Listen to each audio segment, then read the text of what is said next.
तो hello everybody, welcome to our YouTube channel the creative minds academy.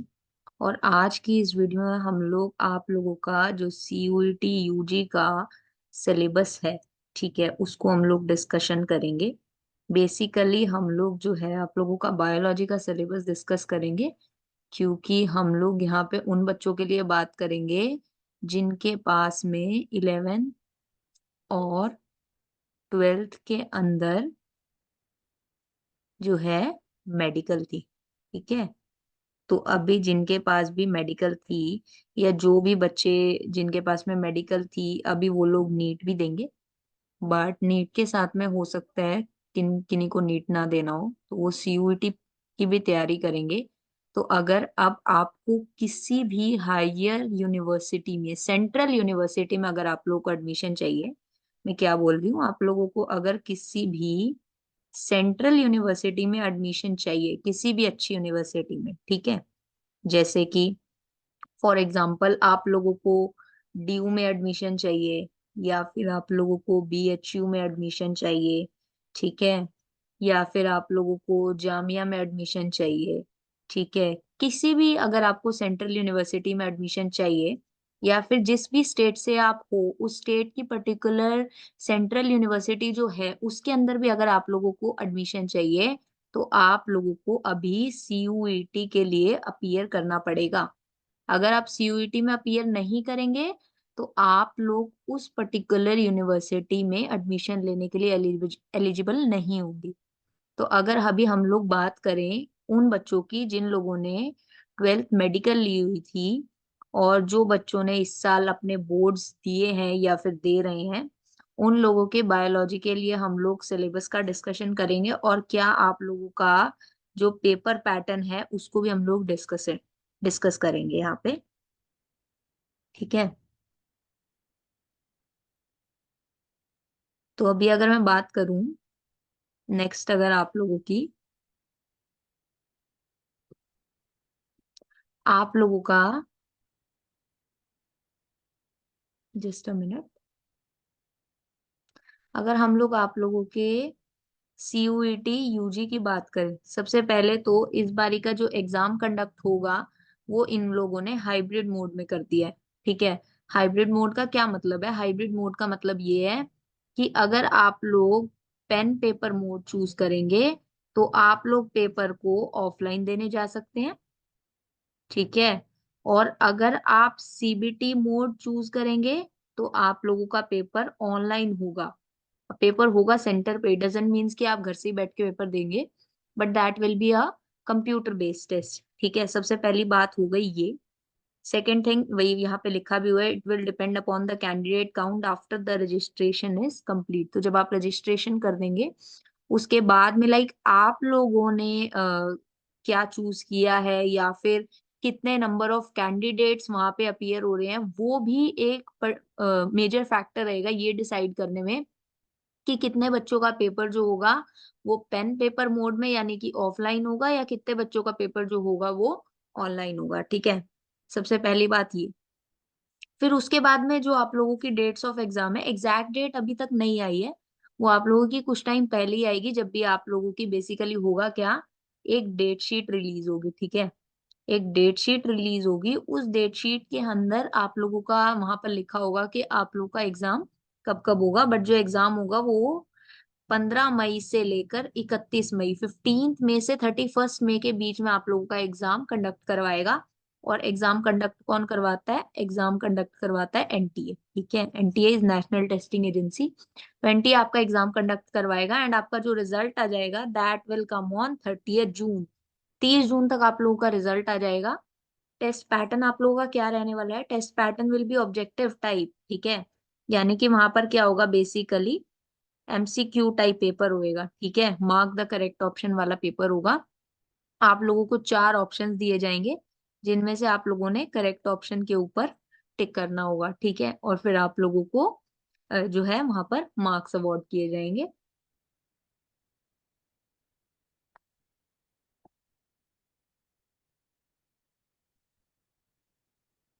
Next हम लोग बात कर लेते हैं आप लोगों के सिलेबस की। ठीक है, तो यहाँ पे देखो आप लोगों के ना, तीन पेपर होंगे, ठीक है। कितने पेपर होंगे? तीन paper. First is syllabus language subjects, ठीक है। यानी कि यहाँ पर बेसिकली होगा क्या, आपका लैंग्वेज का टेस्ट होगा, ठीक है। लैंग्वेज का टेस्ट होगा, ठीक है। वहां पर आपसे क्या पूछ सकते हैं, बेसिकली इंग्लिश का आपका टेस्ट होगा, या फिर जो भी लैंग्वेज आप चूज करेंगे। रीडिंग कॉम्प्रिहेंशन पूछे जाएंगे, यानी आप लोगों के जो अनसीन पैसेज होते हैं, ठीक है, जो आप लोगों के अनसीन पैसेज होते हैं वो आप लोगों से पूछे जाएंगे, ठीक है। किसी भी टाइप का पैसेज वहां पे आपसे पूछ सकते हैं। लिटरली लिटरली एप्टीट्यूड की बात होगी, और वोकैबुलरी आपसे पूछी जाएगी, यानी कि हम लोग बोल सकते हैं कि वहां पे वो आपसे बेसिक इंग्लिश पूछेंगे, ठीक है। और आप लोगों की लाइक बेसिक इंग्लिश की कितनी अंडरस्टैंडिंग है, वही नॉलेज आपकी यहाँ पर टेस्ट होगी, ठीक है। नेक्स्ट अगर हम लोग बात करें डोमेन सब्जेक्ट की, तो वहां पर आप लोगों का 12th क्लास का सिलेबस आएगा, ठीक है। ऐसा नहीं है कि आप लोगों ने लाइक आप अपनी जो है, अगर आप अपनी ग्रेजुएशन के लिए आप पेपर दे रहे हैं, तो उसके अंदर आप लोगों को अगर जैसे कि हम लोग नीट की बात करें, है ना, अगर हम लोग आपके नीट एग्जाम की बात करें, तो नीट के अंदर बेसिकली क्या होता है, नीट के अंदर आप लोगों का 11th का भी सिलेबस आता है और 12th का भी सिलेबस आता है, ठीक है।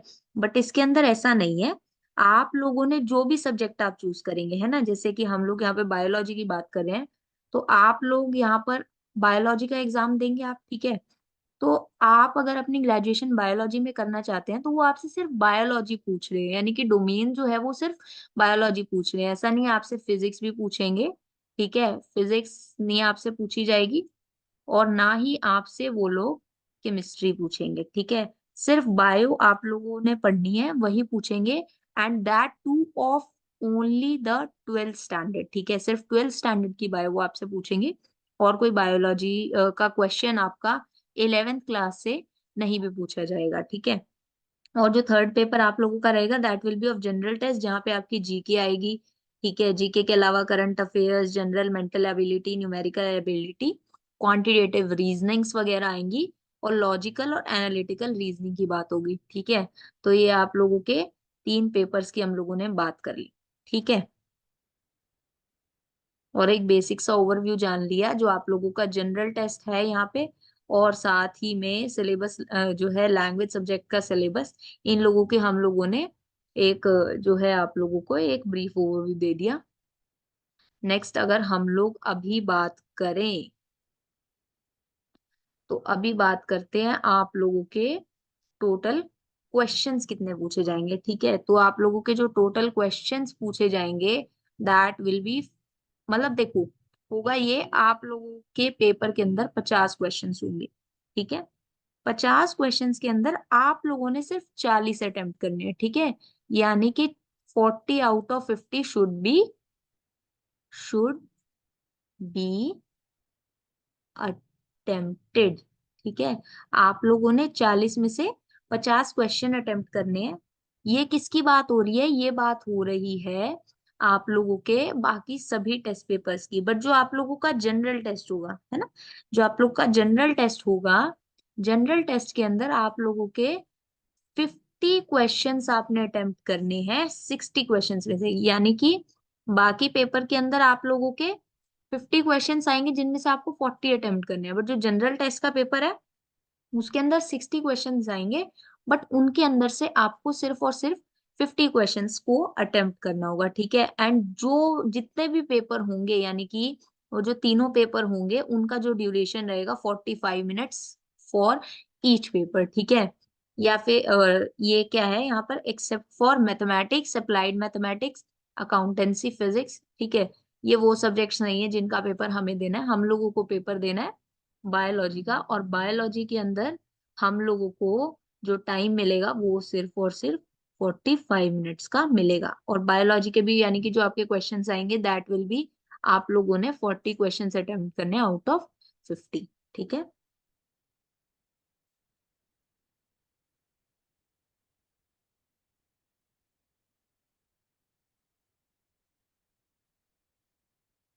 ठीक है, अभी हम लोग क्या करेंगे, आप लोग का बायोलॉजी का सिलेबस हम लोग ब्रीफली डिस्कस करेंगे, ठीक है। अब यहाँ पे आप लोगों का जो बायोलॉजी का सिलेबस है ना, ठीक है, बायोलॉजी का जो आप लोगों का क्लास 12th का जो सिलेबस है, मैंने जैसे कि पहले भी बोला, वो सारा सिलेबस कवर होगा, ठीक है। डजेंट मैटर वो सभी टॉपिक्स या फिर वो सभी चैप्टर्स आपके बोर्ड्स के अंदर आए या नहीं आए, बट सीयूईटी के लिए आप लोगों को हर चैप्टर, हर टॉपिक प्रिपेयर करना होगा, ठीक है। तो सबसे पहले अगर हम लोग बात करें रिप्रोडक्शन की, तो रिप्रोडक्शन के अंदर आपका जो फर्स्ट चैप्टर है that is reproduction in organism. बहुत ही बेसिक सा चैप्टर है, बहुत ही इजी चैप्टर है, ठीक है। इसके अंदर बेसिकली आप रिप्रोडक्शन क्या होता है वो पढ़ते हैं, ठीक है। इसके अलावा मोड्स ऑफ रिप्रोडक्शन आप लोग पढ़ते हैं, सेक्सुअल रिप्रोडक्शन क्या होगा, ठीक है, इसके बारे में आप पढ़ेंगे। और साथ में जो सेक्सुअल रिप्रोडक्शन है उसका एक ब्रीफ इंट्रोडक्शन होता है इस चैप्टर में, ठीक है। अभी जो सेकेंड चैप्टर आप लोगों का है that is completely upon the reproduction of flowering plants, ठीक है। फ्लावरिंग प्लांट्स कौन से होते हैं, एंजियोस्पर्म्स, यानी कि एंजियोस्पर्म्स के अंदर सेक्सुअल रिप्रोडक्शन कैसे होती है, वो सभी इस चैप्टर में हम लोग जो है डिस्कस करेंगे, या फिर वो सभी जो है इस चैप्टर में से आपसे पूछा जाएगा। ह्यूमन रिप्रोडक्शन के अंदर अभी आप मेल और फीमेल रिप्रोडक्टिव सिस्टम के बारे में जानेंगे, ठीक है। और मेल और फीमेल रिप्रोडक्टिव स्ट्रक्चर्स क्या होते हैं आप उनके बारे में जानेंगे। फिर मेंस्ट्रुएशन साइकिल क्या होती है, फर्टिलाइजेशन के बारे में, और प्रेगनेंसी वगैरह, ये सब आप लोग यहाँ यहाँ से आप लोगों को पूछा जाएगा। And the last chapter is reproductive health. It is also a basic but very important chapter, ठीक है। यहाँ से आप लोगों को काफी क्वेश्चंस देखने को मिल सकते हैं, ठीक है। तो ये हो गई बात हम लोगों की फर्स्ट यूनिट की, यानी कि रिप्रोडक्शन की, ठीक है।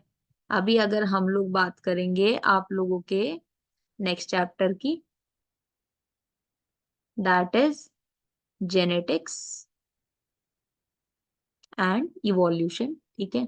जेनेटिक्स एंड इवोल्यूशन की अगर हम लोग बात करें, तो इस चैप्टर के अंदर बेसिकली, इस यूनिट के अंदर आप लोगों के 3 चैप्टर्स आते हैं, ठीक है। कितने चैप्टर्स आते हैं, फर्स्ट यूनिट के अंदर कितने चैप्टर्स थे, 4।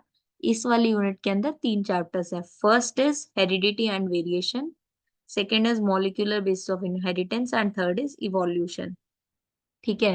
हेरिडिटी एंड वेरिएशन के अंदर आप लोग क्या पढ़ेंगे, मेंडेलियन इनहेरिटेंस के बारे में पढ़ेंगे, ठीक है। या फिर मेंडलिज्म, या जो मेंडल के जो लॉज थे ना, ठीक है, क्या है, जो मेंडल के लॉस थे उनसे जो डेविएशंस देखने को हमें मिली थी, वो कुछ फिनोमिनास के अंदर देखने को मिली थी। फिनोमिनास जैसे कि इनकम्प्लीट डोमिनेंस था, को डोमिनेंस था, ठीक है, मल्टीपल एलिलिज्म था, ठीक है। और ब्लड ग्रुप का इनहेरिटेंस के बारे में आप पढ़ेंगे, प्लियोट्रॉपी के बारे में हम लोग पढ़ेंगे, ठीक है। या फिर पॉलीजेनिक इनहेरिटेंस क्या होता है, ठीक है, क्रोमोसोमल थ्योरी ऑफ इनहेरिटेंस क्या है, ये सभी आप लोग इस चैप्टर के अंदर कवर करेंगे, या फिर इस चैप्टर के अंदर से ये सब कुछ आप लोगों को पूछा जाएगा।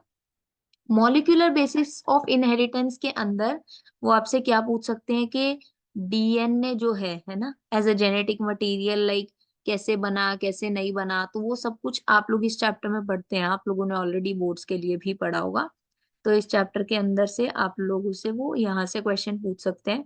इवोल्यूशन के अंदर वो क्या पूछ सकते हैं, ओरिजिन ऑफ लाइफ कैसे हुआ, बायोलॉजिकल इवोल्यूशन क्या है, और उसके एविडेंसेस क्या है, ये जो बायोलॉजिकल इवोल्यूशन हुआ इसके एविडेंसेस क्या है, ठीक है।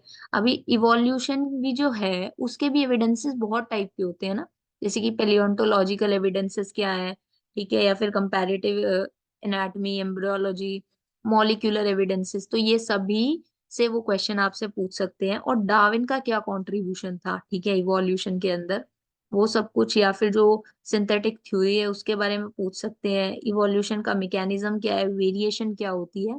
तो ये सभी टॉपिक्स के अंदर से आप लोगों को क्वेश्चंस पूछे जाएंगे। ये वाला जो पूरा का पूरा पीपीटी है या फिर ये जो पीडीएफ है, इसका जो पीडीएफ है या फिर ये इसकी पूरी कॉपी जो है आपको हमारे टेलीग्राम चैनल पे मिल जाएगी, जिसका लिंक आपको हमारे यूट्यूब चैनल पे भी मिल जाएगा। अदरवाइज आप वहां पे क्या सर्च कर सकते हैं, आप लोग टेलीग्राम पे सर्च कर सकते हैं द क्रिएटिव माइंड्स अकेडमी, ठीक है। आप द क्रिएटिव माइंड्स अकेडमी आप सर्च करिएगा, आप हमारा टेलीग्राम चैनल ज्वाइन कर सकते हैं, जहां से आप लोगों को इस सिलेबस का और पेपर पैटर्न का पूरा का पूरा ये जो पीपीटी है ये आप लोग वहां से आराम से डाउनलोड कर सकते हैं। और वहीं पे हम लोगों का एक डिस्कशन का ग्रुप भी है, ठीक है। उस डिस्कशन ग्रुप के अंदर हम लोग क्या, आप लोग अपनी प्रॉब्लम्स रख सकते हैं और आप लोग क्वेश्चंस भी डिस्कस कर सकते हैं। जो भी प्रॉब्लम होगी तो वो आप लोग वहां पर अपनी सॉर्ट आउट करवा सकते हैं। नेक्स्ट हम लोग बात करें अगर आप लोगों की यूनिट नंबर 3 की, that is biology and human welfare, ठीक है। तो अभी हम लोग बात कर लेते हैं बायोलॉजी एंड ह्यूमन वेलफेयर की, ठीक है। इसके अंदर भी आप लोगों की 3 चैप्टर्स हैं, ठीक है। तो यानी अभी तक कितने चैप्टर्स हो गए, 4+3+3, 10 चैप्टर्स, ठीक है। हेल्थ एंड डिजीजेस, जिसके अंदर से वो आपसे क्या पूछेगा, पैथोजेंस क्या होते हैं, ठीक है, या फिर पैरासाइट्स, कौन कौन से पैरासाइट्स हैं जो कि ह्यूमन डिजीजेस कॉज करते हैं। और ह्यूमन डिजीजेस में भी आपसे कौन कौन से डिजीजेस पूछे जाएंगे, malaria, filariasis, ascariasis, typhoid, pneumonia, common cold, amoebiasis, ringworm, ठीक है। इसके अलावा आपसे क्वेश्चंस कहाँ से पूछे जाएंगे, इम्यूनोलॉजी, इम्यूनोलॉजी के बेसिक कॉन्सेप्ट से, जैसे कि वैक्सीन से क्वेश्चंस पूछे जा सकते हैं, कैंसर क्या होता है, एचआईवी, एड्स, इनसे क्वेश्चंस पूछे जा सकते हैं। इसके अलावा adolescence, drug and alcohol abuse, इनसे भी क्वेश्चंस पूछे जा सकते हैं। Next chapter of this unit is improvement in food production. तो इसके अंदर आपसे कहाँ से क्वेश्चन पूछे जाएंगे, क्वेश्चंस पूछे जाएंगे प्लांट ब्रीडिंग से, टिश्यू कल्चर क्या होता है, सिंगल सेल प्रोटीन क्या होते हैं, बायोफोर्टिफिकेशन क्या है, एपी कल्चर क्या है, एनिमल हस्बेंड्री क्या है। तो ये वो टॉपिक्स हैं जिनमें से इस चैप्टर से आपसे क्वेश्चंस पूछे जा सकते हैं। माइक्रोब्स इन ह्यूमन वेलफेयर से आपसे कहाँ से क्वेश्चन पूछे जा सकते हैं कि बेसिकली यहाँ पर क्या होगा ना, यूजेस ऑफ माइक्रोब्स है ना, यूजेस ऑफ माइक्रोब्स से आपको क्वेश्चंस पूछे जा सकते हैं कि डिफरेंट डिफरेंट माइक्रोब्स का कौन से प्लेसेस पे क्या एप्लीकेशन है, ठीक है। यानी कि वो कहाँ पे पूछ सकते हैं, in house hold food processing, ठीक है, इंडस्ट्री में क्या यूज है, फिर उसके बाद में सीवेज ट्रीटमेंट में, एनर्जी जनरेशन में, और as a bio control agent और बायो फर्टिलाइजर्स, इनके अंदर माइक्रोब्स का बेसिकली कितना एप्लीकेशन रहता है। तो वो सब इस चैप्टर में से आपसे पूछ सकते हैं, ठीक है।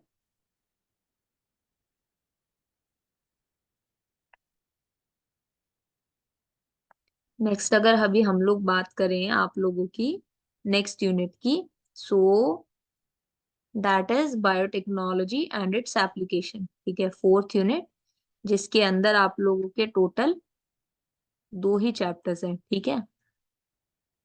आप लोग क्या पढ़ते हैं, बायोलॉजी के बायोटेक्नोलॉजी के प्रिंसिपल्स और प्रोसेसेस, ठीक है, जिसके अंदर आप मेनली जो आपसे जहां से क्वेश्चंस पूछे जाएंगे दैट इज जेनेटिक इंजीनियरिंग, ठीक है। यहाँ पर भी आपसे बेसिकली रिकॉम्बिनेंट डीएनए टेक्नोलॉजी क्या होती है, उससे उसका एक बेसिक ओवरव्यू है ना, वो आप लोगों को लाइक पढ़ना है यहाँ पे, जिसमें से क्वेश्चंस पूछे जाएंगे।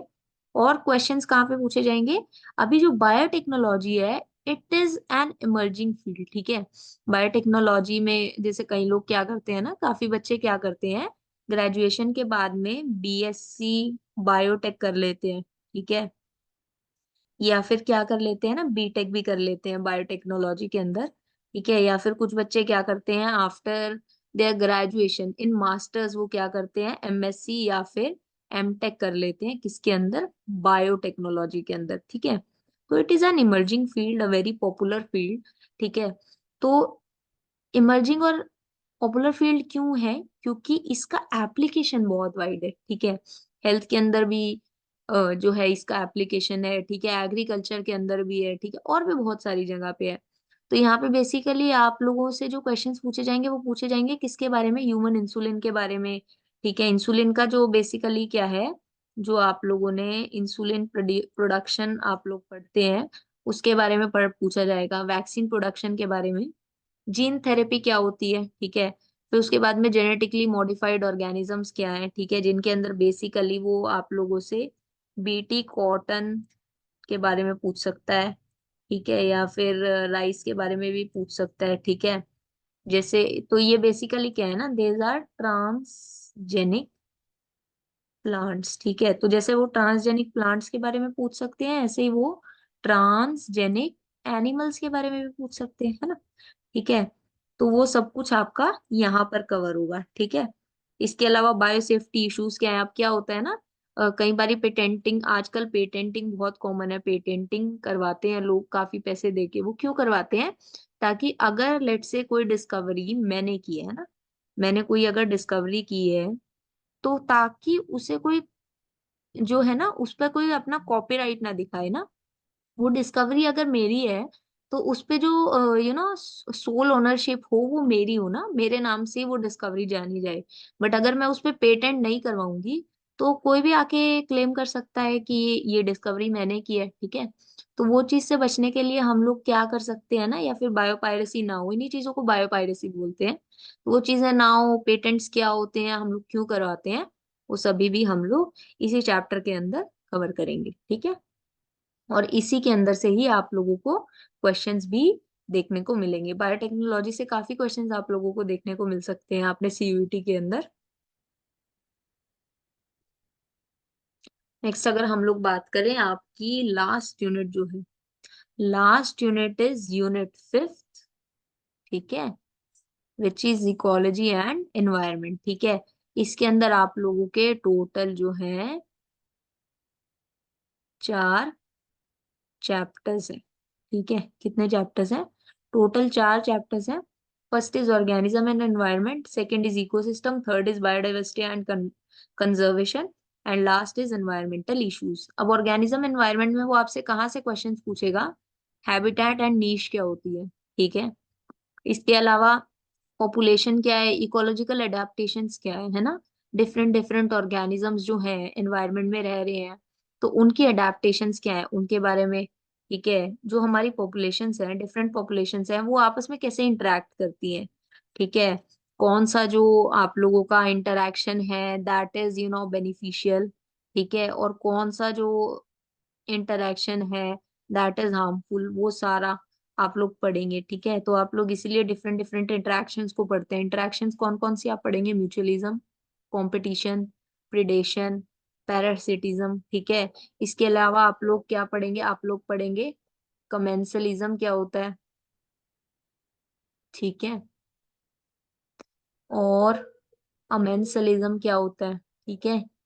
ये भी इम्पोर्टेंट है, तो इनसे भी वो क्वेश्चंस पूछ सकते हैं, ठीक है। इसके अलावा पॉपुलेशन एट्रीब्यूट्स के बारे में आप पढ़ेंगे, ठीक है। ग्रोथ क्या होती है, बर्थ रेट क्या है, डेथ रेट क्या है, एज डिस्ट्रीब्यूशन क्या है, ठीक है। आप लोगों के एज पिरामिड्स वगैरह के बारे में भी आप लोग यहाँ पे पढ़ेंगे, ठीक है।